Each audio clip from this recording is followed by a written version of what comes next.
tension मैले बाघसित सँगै तपाईँहरू चाहिँ हिँडेको मान्छे हो चप्पा आएर बाख्रा पाठो क्याक्क पारेर लिएर हिँड्यो यहाँ घरबाट क्या झुरमा सत्य मैले यो झुट कुरो बोलेको छैन तुलसा पत्ता समातेर भन्ने कुरा हो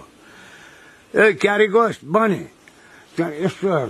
छोड यहाँ त्यो बच्चालाई लिएर कहाँ हिँडिस् भने के अरे न ल कहाँसम्म जाँदो रहेछस् भनेर त्यहाँ लखरा लिएर हिँड्छ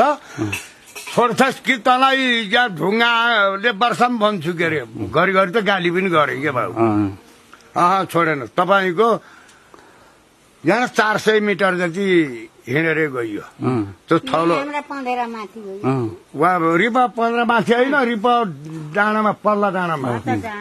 पल्लो डाँडामा पुर्यायो यस्तो गरेको छ हेरेको छ म पछि हिँडे बाघले यत्रो हो त नि बाख्रा पाठो जुन आएर छोड्छस् कि अब क्यार्छस् है भनेको त्यहाँ मर्लक्क हेर एकछिन यसै हेरेर ल छोड त यो हत्ती भयो तँलाई पाप लाग्दैन भने यी आदि कुरा बुढ्यौली कुरा गरे ट्याप्प राख्यो त्यहाँ मलाई हेर्न पर्दैन तेरो बाटो जा खरक्कै भनेको त लोखरक्क झरो यही भाउ पाठै छोडेर त्यो पाठो ल्याए मैले दिउँदै थियो ल्याएर त्यहाँ कुना माथि राखेँ घाममा त्यहाँ मसार मुसुर गरेँ त्यो हुर्क्याइयो बाँच्यो किन बाँचेन केही जाँदै न छेडिया थियो न केही जाँदै भएन त्यो हुर्क्याएको हो त्यहाँ बुढीले बिर्सियो होला र त्यसरी बाघसित पनि कुरो मिल्छ बाबु